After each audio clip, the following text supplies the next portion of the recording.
11 at the sports ground saw one of the best rugby league games of the year, and not a try was scored in Balmain's 7-6 victory over a very courageous Eastern Suburbs team who gave 110%.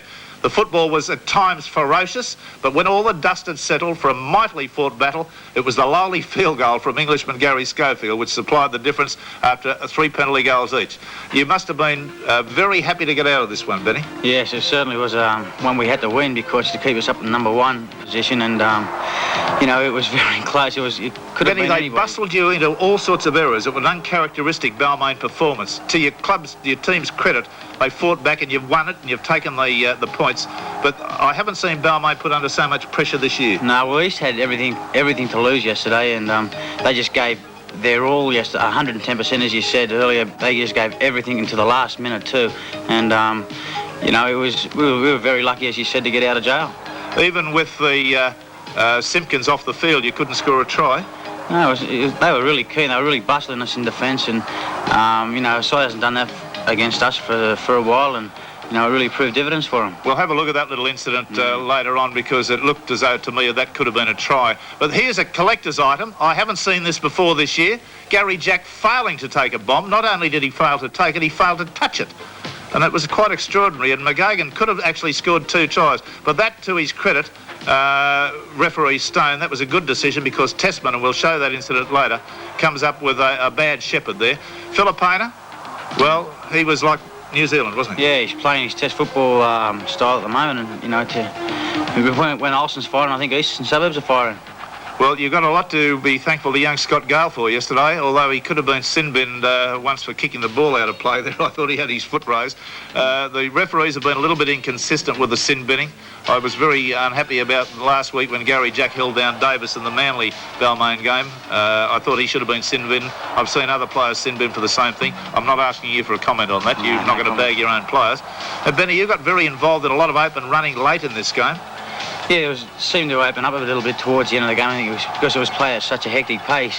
There were some little gaps to be opened up here and there, and sort of you had to take advantage of the situation. Now, was there any truth in the rumour that field goal wasn't set up for Schofield? It was set up for Gale. Scotty Gale, yeah. Scotty's called the ball, and Scully's just, you know, thought he could do it, so he did.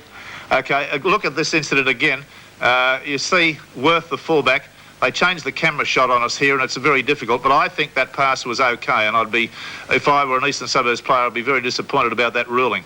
The next one I want to show you is Jack missing the bomb, because that was McGagan, the New Zealand forward, Eastern Suburbs forward, going through there, and it's McGagan here only 5 minutes later, so he's really missed the possibility of 2 tries in the space of 6 minutes. Look how close he goes, and Conlon's hands there just to bang it over the dead ball line. And the third one, this was a good decision by referee Stone, and it brought a howl of scream of abuse from the Eastern Suburbs officials I was sitting with. But if you look closely at the incident, you're going to find that Testman, number 11, severely interferes with 2 players. Bridge is one and Conlon is the other on the runaround. Now just watch it. The play goes out to Bell. There he goes. Testman goes in and takes Bridge out of the play. Conlon appeals to the referee, quite rightly, and that was a classic example of a shepherd that might have got away, but it was a good bit of refereeing. So apart from what I thought was one very bad one with the McGagan pass from Worth, he did the right thing on that occasion, so maybe they balance each other out. Yeah, I think they even up a bit now. Okay, mate, we're going to take a break and we're going to come back with a bit more, so don't go away. Late arrival at the ground failed to stop Western Suburbs defeating Illawarra in a very high-scoring game, 32-20. The Magpies piled on the pressure early and ran away to a winning 18-2 lead after 29 minutes. Lee Crooks directed the Magpies' attack, which was complete with powerful forward play and some great three-quarter line football, as you'll see. This Western Suburbs side, a couple of wins on the trot, they're going very well. Going great. Lee Crooks, Warnicky, Brett Gale, they're all going really well. They're starting to fire, and it's good to see. Nice to see Phil Clark. He's been a real... Paul Clark, Craig Clark. Craig Clark, right, we've got him. He's a player that gets through a lot of work. But what about the stepping ability of this young Mackie? Unbelievable. He can score a try from anywhere, can't he? Well, he can. I've got a rap on this young fella that you'll see score this try. Now, do you give raps to your opposition? I always do, yes. You know, he deserves it too, because he's playing great football. One of the best players in the Western Suburbs club. Now, smart try here is Worthington gets it from a Kelly pass and goes in and scores a good try. And I'd like to see a player improve the angle for the goal kicker too. Now watch big Crooks come on the burst here and slip the pass nicely to Geelan, who's a player that should have been in first grade regularly, but a funny attitude. He never seems to kick on, that fella. He's been around and been a good player, at times one of the best. Look at Hetherington score a try from dummy half here. Now, that's a bit of paltry defence. That was very ordinary, wasn't it? But, you know, he's a strong, big player, that Hetherington. I've often thought of him as still a representative winger, you know. Very quick and strong, you know. Got the pace. Well, that was a 32-20 win to the Western Suburbs side, their second win in a row. Good to see the Maggies going well. Good to see the Maggies going well and putting egg on the New South Wales Rugby League's face, aren't they? Let's talk about Cronulla. And Cronulla's defence frustrated Canberra's attack last week. All the Sharks tackle like men possessed to run to a 12-2 half-time lead. Big prop David Grant from Canberra scored one try, and then he made another one to get Canberra into a match-winning situation. However, great play by Ettinghausen, Hillier and Hatch, who scored the winning try, levelled the scores at 16-all, and then Carney calmly slotted over the extra for a tight but very good away win. That was Grant's first try. He's a big player, big strapping fellow. You don't like standing in front of him, I wouldn't imagine. He could be anything if he really put his mind to it. He's that big. Attitude? Maybe, I'm not too sure, Rex, but definitely a great player when he puts his mind to it. Now here's Ettinghausen getting a pass away to Hatch, and Hatch backed up. Now he started that move, Hatch. Now he'd be one of the most born-again rugby league players in Sydney, that fellow. He was a non-event last year. Yeah, he's playing great football. Given the captaincy, and it's made all the difference to him. He comes up with 38 tackles, scores tries. He's been doing it all the year. This fellow Williams, Brad Williams, comes away, and a beautiful tackle from Hurst dissolves him with the ball there, and they lost a golden opportunity to score a try. And you shouldn't lose the ball there. Withall showing his ball skills to get the pass away one-handed. Young Ettinghausen coming up with a very good elusive run. He looks bigger to me, Ettinghausen, this year. Yeah, he's still a growing boy. Yeah, he's still young and he's got a lot ahead of him, I think. Well, this Cronulla side are a team that have got a huge amount of team spirit, and they've got a lot of youth in the side. They can run forever. They just need that little bit of experience. I think when Graham Quinn's in the side too, that he adds that experience that they sometimes lack. Yeah. But Glenn Mortimer too, another one of the Mortimer names coming up into the Cronulla side. Got through 20 tackles and pleased his coach. And I've got to tell you, Jack Gibson's not an easy man to please. He puts it on the line too. North Sydney gave their new coach Brian Norton a first-up win over Souths at North Sydney. The Bears scored 2 first-half tries to run to a 10-0 half-time lead. Souths bombed several try-scoring opportunities, but don't they always? And they've blown their slim final 5 chances. Graham set up North's first try in the 15th minute, and then he was injured, fairly predictably. The win really revolved around South Sydney dropping the ball at critical times, and Mitchell Cox's clever kicking game, which had Souths on the back move all the match. And it's nice to see Mitchell Cox in possession there, finally doing something for this North Sydney side. He's got a huge amount of talent, but just can't get the game together as far as interest point of view. It's unbelievable. Mark Graham's just a champion player, isn't he? You know, he is a champion player. It's funny, you know, Rex, like they've come back from New Zealand, and all of them, you know, McGahn, Dean Bell, Olsen, Mark Graham, they're all playing great football now, you know, another lease of life into them.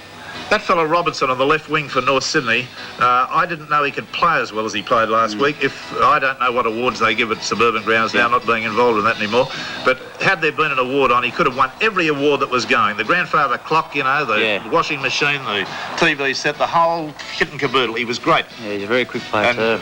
Like one out of the blue. You've just never seen. I've never seen him play a real good game before. So it's funny how footballers can suddenly get their act in and, well, they say, get their ass into gear. OK, moving along. Canterbury led 6-0, then had 16 points to 0 scored against them in their match. Lack of discipline against St George by the Canterbury side cost them very dearly. First, Steve Mortimer sending off for 10 minutes, and later Andrew Farrer, well, cost them the win, in my opinion. Canterbury are not the team they were. I don't think anyone's going to argue about that. Great load tacklers like Steve Mortimer are now frequently going high, and they're paying the penalty. Saints scored a try during each 10-minute period that Canterbury was short-handed. Now, both sides dropped the ball repeatedly, and the overall performance was, I thought, substandard from each. But Kelly showed some good skills early on to get that pass away initially, and then you'll see Jono back up, another one of your opposition, to score a very good try. Clever football from Peter Mortimer. Lovely body movement there to get his hands through. Farrer can't, not Farrer, Lamb, quite out of character, puts a pass down there that you wouldn't believe, but we'll come back to that one because in the wrap later on I talk about that. I think that the guy is, well, shouldn't have been on the football field. He's had an arm injury. Steve Mortimer, I don't know what to say about Steve. I really don't. He was one of the best low tacklers in rugby league, and now he's suddenly developed into a very high tackler, and he's getting himself sin-binned and cautioned and all sorts of stuff. Maybe the pressure's getting to him. But this fella here, Linnaeus. Well, he's leading us try-scoring list at the moment, isn't he? He is. I think he's got 13 tries up for the season. And isn't it? he's a very fine little player, there's no question about it, and they keep bobbing up with good halves and 5/8s around that St George area, don't they? Oh, no, they do it. It's okay. Let's move along to the Monday night game, and by heavens, I'm afraid I can't share the enthusiasm, though, letting back to referees for a moment, for English referee Robin Whitfield, that some of the other media people have in Sydney here. In his matches here, I've seen some of his decisions that he's made or not made on knock-ons, players facing sideways to play the ball and being allowed to molest illegally the tackle player. He does keep the teams apart, but it's usually about a 10 yards, not a 5 yards, as the rule stipulates. Now, I can only imagine the frustration of some of our homegrown whistleblowers that he's being given precedence over them. And I'll have a little bit more to say about that anyway, a little bit later on. Well, they don't have a dominating pack, Parramatta, but you still can't deny the Eels are a definite premiership threat. So many of their players have above-average skills. Some of their back play, Eric Growth apart, was superb. Ella, at half-back, congratulations, John Marnie, an inspired selection to put him there, was absolutely brilliant. Kenny wasn't far behind, and Lydia, Taylor and Hunt all chimed in with great performances. Penrith were outclassed. Alexander apart, who made both his team tries. They were novices by comparison, although the score doesn't necessarily indicate that. Did you see the game? Yes, I did, Rex. Some brilliant play by the Parramatta backs. That was a superb pass there by Kenny, wasn't it? Those sort of skills just turn me on. I just like watching or listening to good music. I see a player do a thing like that. That's great. And young Alexander finding Wolf on the burst, there's no question about that. His momentum carried him over. There was no double movement involved in that. Fair try. But Ella was at his freakish best, and I think that Terry Fernley would be well advised to get him on the field as soon as possible up there in that State of Origin match. He can turn a game, can't he, Zeke? The first time one of the New South Wales backs doesn't come up to scratch, I'd have him on. The field goal scores a try that from a great bit of football by Ray Price. Look at the way he turns defence into attack, linking the quick kick, not going too far, Ella. Just that beautiful ability to size up a situation and confident about his pace. The try late in the game to young Craig Izzard, I thought put a wrong view on the score. I thought Parramatta were infinitely a better team. I don't think 21-10 really South Sydney's stupidity cost them dearly against North Sydney last week. This sort of Neanderthal behaviour when in an attacking position on only the second tackle should really result in the offending player being introduced to the reserve grade coach. Certainly no first grader of quality should give the ball away so easily. The worst disaster for the Rabbits came in the minutes just before half-time. They trailed 4-0, but won a scrum in North's quarter against the feed. Baker turned it to Andrews onto Lester Biles, who went hard and when tackled virtually on the line, gave it to Coleman, who dropped it. So instead of leading 6-4 at the break, they trailed 10-0 because North scored a converted try from the tap quarter line restart. A classic case of how to lose the ball and go close to a try against your side. Here, winger Lester Biles is tackled by Steve Mayo and doesn't pay sufficient attention on how he plays it. Hooker Rex Wright strikes for it successfully. Teasdale gives it quickly to the flying Robinson, who needs a damn good tackle to stop him scoring a shock try. And it called for a tackle of the very highest quality to stop the flying Robinson again in the 11th minute. Craig Coleman supplied the expertise. Young Manly prop Phil Daly is about as subtle as a train wreck. Several times, once critically, late in the game, he conceded penalties for rank stupidity. And it's a great pity he was one of Manly's best players against Balmain. This run by Russell Gartner led to Phil Blake breaking his arm just above the wrist. Unfortunately for Manly, Balmain scored their second try down his wing while Blake was being treated prior to replacement. Balmain repeatedly showed their ability to back up the ball carrier. This break up the right had Pearce, Schofield, Jack, Elias, Gale and Schofield again involved, and the Manly defence well and truly in tatters. Now this was the start of Manly's downfall. 16 all, 15 minutes into the second half, and Phil Daly's third caution for an illegality earned Balmain a penalty, and the young prop 10 minutes in the sin bin. The death knell for Manly. Davis, the replacement winger, fielded a deep kick and made an inspired run up the left. Gary Jack brings off a magnificent try-saving tackle, but then lay all over Davis. How Jack wasn't sin-binned is beyond me. The referees are totally inconsistent on this bad aspect of the game. St George got away with a rather disappointing Canterbury side at the SCG in a game liberally sprinkled with mistakes. However, Steve Mortimer's presence in the Bulldog outfit certainly brought back some missing flair. English referee Robin Whitfield had, I thought, an ordinary game. There were numerous knock-ons, like this, which he failed to pull up, confusing the players and crowd alike. Canterbury presently lacked the precision we've come to expect. Chances went begging, like this clean break by Langmack off a Farah pass, but the ball gets thrown on the ground. One of the classiest moves of the match came to nothing for Canterbury, probably because the man who finally bombs the try, Terry Lamb, shouldn't have been on the field. He's had an arm injury for weeks and it proved very costly indeed after great lead-up by Chris and Peter Mortimer, Michael Hagan and Andrew Farrer. Time and again, Saints fullback Glenn Burgess stood rock solid to take bombs under enormous pressure, and he's going to be very hard to drop, even if Brian Johnson regains form. The turning point in the match came when Steve Mortimer, with only recently acquired aggression or bad lack of judgment, flattened Steve Linnane late and high. His removal for 10 minutes cost the Bulldogs dearly. There were so many incidents of the referee failing to administer the rules that I could go on all day, but this one involving Steve Gearan facing directly sideways to play the ball says it all. In other words, Pommy, go home. Our referees may not be all great, but they do know that's not permitted. Today's special guest on Sports World is Great Britain international Lee Crooks. Crooks, the captain of Hull, came to Sydney midway through the season, and he's lifted Western Suburbs. With Crooks in the side, the Magpies have climbed off the bottom of the table, although things didn't exactly go to plan yesterday against Parramatta. Nice to welcome you, Lee. Cheers, Rex. 21 years of age. Yes, it seems a longer time than that while I've been playing. They say in England he's going to be a big lad when he stops growing. How heavy are you? 16 stone at the moment. Yeah, that'll be a bit lighter than your English playing weight, would it? No, it's a bit heavier. Is actually, it really? Yeah. Yeah, so I can't get over your... now, I'm not being critical of you in England, but you were nowhere near the defender when I saw you over there in the 82 time. I can't relate your tackling work now. You get through an enormous amount of tackling for Western Suburbs. Yeah, it's something that I've improved on over the years since the 82 tour, and I have got big ambitions in the game, and it's part of my game that I had to improve, and hopefully I think I've done that. You've given a sort of a free go as far as your attack's concerned. Kenny Gentles, your coach, allows you to do your own thing in attack.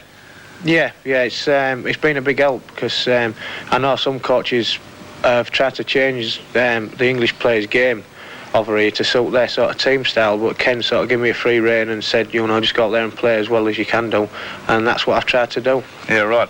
Okay, well look, Lee, what about next year? Is it going to be Western Suburbs again? Will you be back in Australia? Well, I'll be back in Australia. At the moment, I'm a bit undecided what I'm going to do. I'd like to come back to Wests, but there's a few things that have got to be sorted out. I'm not going to make any decision until I get back home. I think that I've still got my commitments with West this season, and until them commitments are finished, I'm not going to make any decisions. Okay, Lee. Well, look, just sit back for a moment because your big turn's to come when we talk about today's games and last week's matches, and I want your opinions on certain things. But for the moment, I just want to get onto that State of Origin war that was on the other night. Well, taking into account a 9-1 first half penalty count against them, the New South Wales team was still, I thought, comprehensively outplayed by Queensland, where it mattered most in the forwards, allowing for some extraordinary refereeing by Mr Gomersall. The Queensland six, with Wally Fullerton Smith and Greg Dowling in ferocious form, exposed the New South Wales pack to a lot of criticism and possible reconstruction. Now, there's a desperate need, in my view, for a ball-playing prop of Craig Young's calibre, and at present no one is setting up the rucks, and the running by the forwards is disjointed and non-constructive. Now, excuse Pat Jarvis from this criticism in that match last Tuesday, as he appears to be taking on the whole Queensland pack on his own at different times. I must say this big Steve Roach must reassess his style and his technique. At club football level, he carries the ball up very strongly, stands in tackles and frequently unloads. But unfortunately in rep stuff, he's very easy to tackle. They've worked him out. They go low round the knees, knock him down, and he goes pretty easily. And he rarely gets the ball away these days in the rep stuff. Now, Peter Wynn, well, he desperately needs a Craig Young style of player inside him because he does run very powerfully, but never constructively, and he doesn't get the ball away often enough for a second rower. The general criticism of the team is that the backs and forwards alike stand too shallow all the time. Both Growth and Ferguson have been starved of good opportunities, and sadly, Johnny Ferguson's defence against a Rebo-size opponent has been brutally exposed. Well, it was pretty unfortunate too that David Brooks and Tony Rampling had to be blooded in such a ferocious match. Both tried hard, and I think they deserve to be persevered with. Halfback Desi Hasler's a little bit of a problem. He presents this as another sort of a problem in my view. I believe he's too involved in everything. He needs to step back occasionally during a game and take stock and have a breather. Otherwise, his head's going to be on the selector's block. By this time next season, I think Wayne Pearce will be in the second row. and Paul Vaughton, on his recent displays, deserves the lock position, which he handles in a very straight, uncomplicated fashion. I take my hat off to the Queensland forwards, Dowling and Fullerton Smith, not to Dowling for his during the match mouthing off. That was a horrible thing, more to say about that later. But for their absolute ferocity, those two. French and Vaughton for their mobility and positional play. Canescu and Brown for locking up the centre of the ruck so well. Murray's service to Lewis and the Queensland and Australian skippers' kicking game was of the very highest order. Colin Scott, well, he's a worthy 2IC to Gary Jack for maybe a touring party spot. Finally, the best to last, Johnny Rebo. John Rebo de Bressac, to give him his full name, on the left wing, went out at a spectacularly high note. He's been the best wing three-quarter in Australia in 1985, and it's a tragedy, really, that he intends to retire this year. At 30 years of age, he certainly is a mighty footballer. Finally, it's always exciting to see a future champion emerge, and I think Queensland have one. Fortunately, he plays with Manly. They need all help they can get. Dale Shearer on the right wing. He's one of those eminently coachable footballers. He has no football vices. He handles, runs and tackles very well, and he has a nil mistake rate. I rate him a very, very classy footballer and the find of the series. And in the better late than never department, I do hope that the ARL do something at official level about the verbal assault heaped on coach Terry Fernley by some Queensland Rugby League officials. They've issued a statement, the New South Wales Rugby League, in support of him, but that doesn't go far enough. Large fines should be available to impose on officials of the New South Wales Rugby League or the Queensland League should they bring the game into disrepute, and remarks that he copped didn't do the game's image any good at all, nor did the unrestrained antics of one of Queensland forwards who shouted torrid abuse at Fernley from the sideline after one of the Queensland tries. Now, the game is tough enough for all concerned without the hysterical type of behaviour, and I think looking at the Australian Rugby League, I hope that they do something official about it, and I'd hope it might be expensive, like a fairly big fine. What did you think of the game? From a spectator's point of view, I thought it was very enjoyable to watch. There was a lot of emotion involved, I think, which there always is.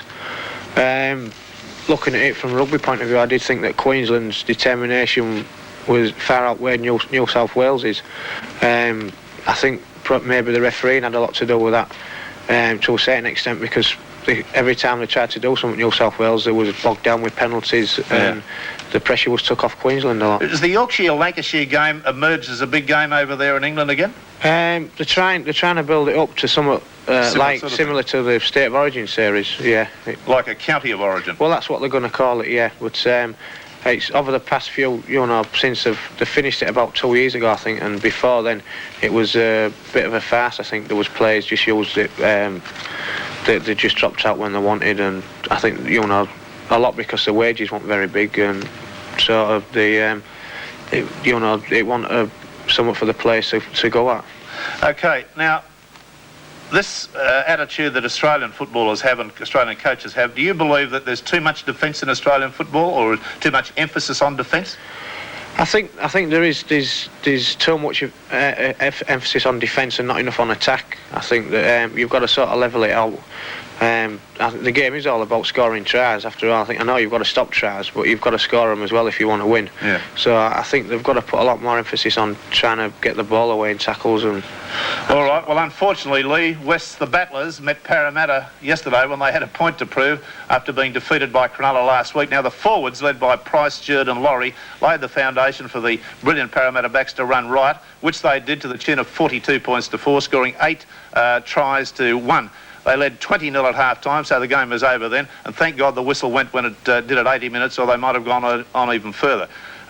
Playing in the game, the pace of the Parramatta backline must have been the most overriding factor.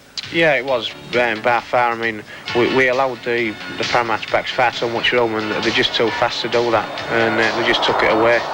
There were a lot of people, myself included, after 2 wins and a draw by Western Suburbs, thought your forwards would make a better fist of it yesterday.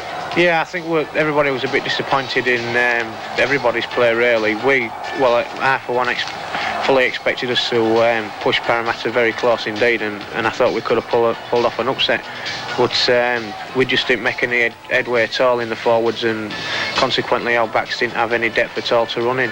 Have you got any backs in England at the moment, looking ahead to the 82 Kangaroos side, that have got the pace of the Ellers, the Kennys, the Growths? Yeah, I think that you've only got to look at Gary Schofield out here. Back home we've got someone called Ellery Hanley, who I think if he comes out next year to Australia, will be a revelation, because I've never seen anybody be able to score tries like he can. And this young Chalmers there scoring a try. So the Parramatta were well served by their replacements, two of whom Jackson, I think you're going to see score a try. It's always good when you bring replacements on and they come up with tries, isn't it? Yeah, it is. I think that so the game was already won when they come on, and I think that we just sort of was fighting for our lives then, and Kenny and that, and they just created a lot of depth, and the space was there all the time after that. Now, what you've seen of the competition this year and what you've experienced on the football field, which couple of teams do you rate the highest? Well, going on that performance, I've got to say Parramatta, because I've never seen anybody move the ball out so quick, or played against anybody that moved the ball out so fast and created as much space. And I think Balmain as well, because I've been impressed from the first time I played them. I thought they had a bit of a weakness in defence, but having watched them 3 or 4 times afterwards, I think they've tightened that up, and I think they could be a strong side. So are you saying a Parramatta Balmain grand final? Yeah, I'll go for that, yeah. A lot of people will go with you. We're going to take a break right now. We'll come back and have a look at it. Okay, on to last week's game, and Canterbury made pretty heavy weather of winning their clash against Illawarra. They had plenty of the ball, particularly in the first half, and also the penalties went their way 13-8. But it was a touch of class added by Michael Potter, the Canterbury fullback, in the 50th and 63rd minutes of the second half, which lifted Canterbury to a fairly comfortable win. Canterbury aren't playing anywhere near their potential. However, anyone who writes them off, I think, is a bit of a fool. The first try coming up here in just a moment offers Steve Mortimer pass. How do you see this Canterbury side? A lot of people are disappointed in the way they're travelling this year. Do you subscribe to that? Yeah, I think so. I think they've been blowing hot and cold all year. I think maybe a lot of it's to do with Steve Mortimer. I think when he's playing well, Canterbury's playing well, and when he seems to be having a bad game, I think the whole side goes poorly. This young fella Potter there that scored his try is a very quick, alert player. He's done very well for the Canterbury side at fullback. Yeah, he does. He joins the line very well, and I say he's very quick. I know when we played him, he made a lot of room just by joining the line. So he did. Tunks there scoring a try from his own bomb. Surely an unusual happening for a front row forward. It is, yeah. Terry Lamb, one of the greatest backer-uppers in Sydney football. Now watch Potter change direction here, just go in the inside. And it shows what he's got. He's got everything that's good in a footballer he's got. And Illawarra came back with a late try to Carberry out wide on the left.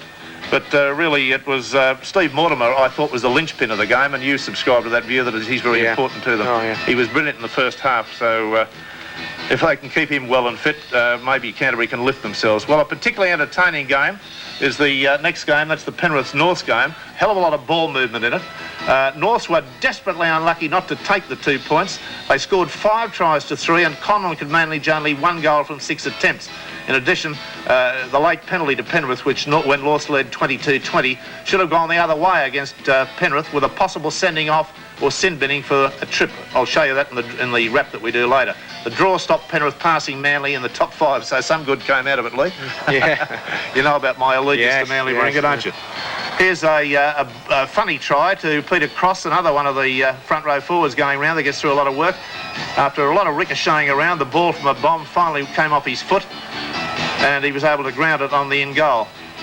Lob with a pass out to Fenton, and Levy, one of the veteran fullbacks around Sydney, goes in. You played the Penrith side. How do they strike you?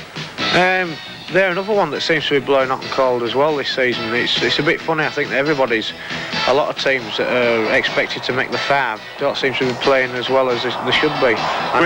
Greg Alexander's a very good player, the halfback. Yeah, he is. I've noticed since the times I've watched him, he seems very quick and alert. The funny thing happens here. 2 players. Robinson there drops the ball, Steve Robinson, and Steve Robinson scores the try.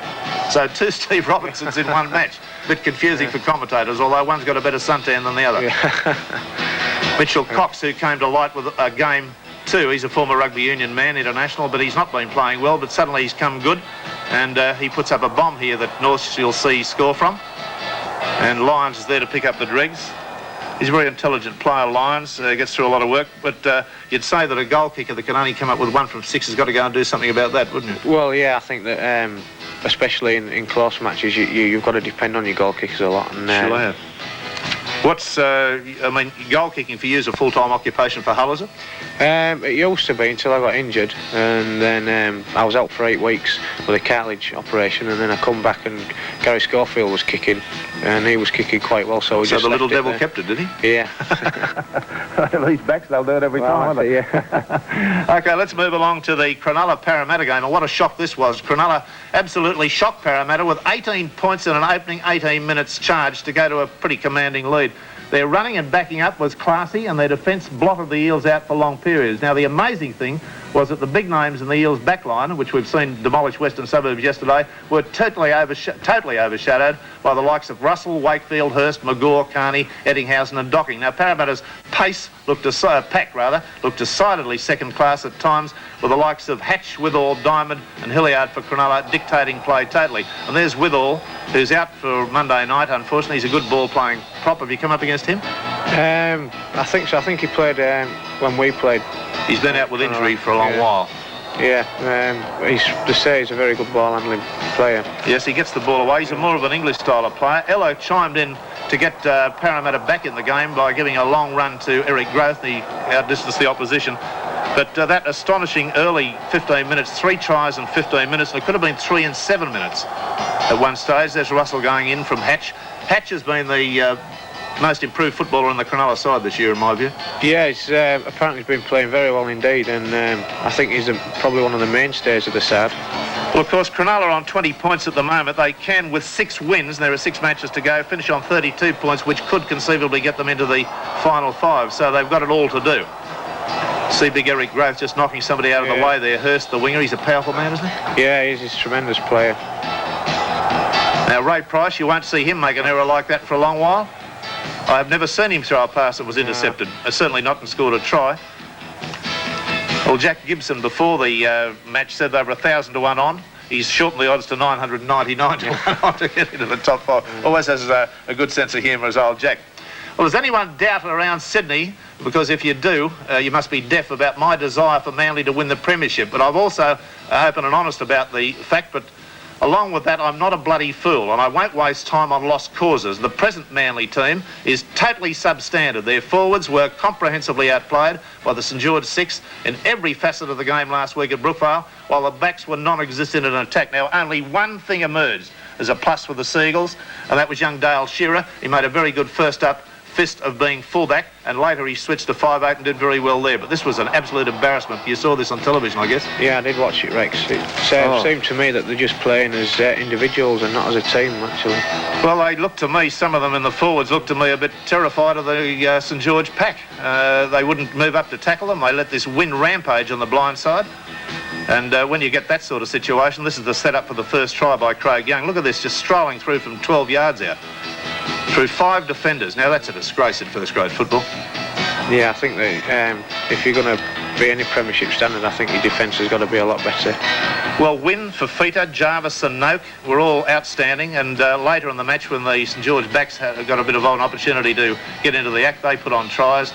Beattie overheading a pass out to O'Connor, and he scored a spectacular try. He'd also got a field goal. Close comes up with a strong try from dummy half here for Manly, but it was a solo effort, and not taking nothing away from him getting the try, but Manly didn't look like a team all afternoon. Noak's a player too on the St George side that I like. You've come up with him? Yeah, I've played against him. He's a very, very good player. I think he takes the ball up strongly and hits the gaps. I think a lot of the players feed very well off Craig Young. They do indeed. Well, he's obviously a very good player, and I think every team needs that sort of a player. You're that sort of a player for Western Suburbs. Yeah, I think that you've got to, somewhere in your pack, you've got to have someone who can hit the line and turn and feed the ball to either a running forward or a running back. I think without that, you're just sort of moving the ball backwards and forwards all the time. Yeah, I feel sorry for you that I've invited you in today after West was so comprehensively beaten yesterday, if you can follow my reasoning, because we could have talked at some length about the good things you've done if we'd had the video to show from previous weeks. You know what I'm talking about? Yeah. So Lee's been doing a great job for the Western Suburbs side, and I really do think that every team needs this sort of ball playing forward, and I like the idea of a little bit more attack in the game rather than the total dedication to defence that some of our coaches have. Well, let's talk about the Western Canberra game from Monday night at the Sydney Cricket Ground. I thought it was a game with plenty to enthuse about. The effort put in was about 100% from both sides, and that's what the fans really want to see. The dramatic finish, too, with West fullback Epifania putting through a kick, and Sam Bacco, the replacement Canberra forward, being unable to kill it, led to the equalising try. and the goal, of course, by Neil and Crooks, respectively. Now, I enjoyed every moment of this game. It must have been a good game to play in. It was a tremendous game. I think playing on the cricket ground as well sort of inspired our lads to do a lot better. And we stuck to our guns. I think we was under a lot of pressure early in the match, and we kept Canberra out for long periods. I think we was very disappointed during the 2 tries we let them score, because they're very slack defensive. Well, this try by Atkins is a fine solo effort, but there's a bit of shoddy defence there, wasn't there? Yeah, I think that the first 2 tackles he went through was very poor. I think I'll let Leo away with that, because it was quite a good step. Now, this one from the line dropout too, and you allowed Gitto to run right through the middle. I mean, he's not the fastest player in the world, is he? He's, I think the 2 tries he scored was very disappointed in, really. Yeah. So Carey was the scorer of that try. MacArthur had a good game, and there's the kick coming through.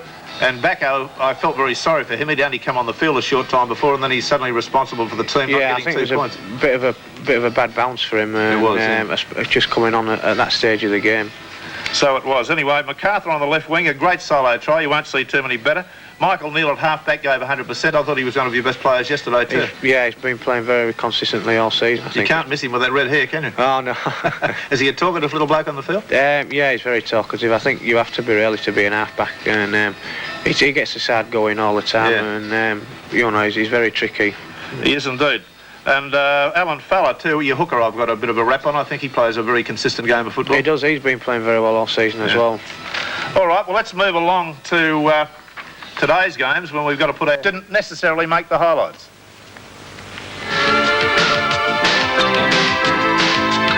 When good sides get beaten, it usually means that the winners play intelligent football. This type of ball work, illustrated by Dean Carney, the huge Cronulla winger, led to their opening try, and had obviously been instilled by Jack Gibson's coaching. Cronulla's second try to Carney came as a result of Paul Taylor, the Eels fullback, being up in the defensive line out of position. This passage of play in only the 6th minute clearly illustrate the perils inherent for a team who give their fullback a roving commission. Again, he's up in the line, and it's only a frantic dive by David Lydiard which saves the Eels from the enormous embarrassment of 3 tries against them in 6 minutes. Surprises came thick and fast for Parramatta. Here, a crossfield kick instead of a long pass completely bewilders the Eels' defence. When you're hot, you're hot. When you're not, you're not. The Cronulla is certainly hot.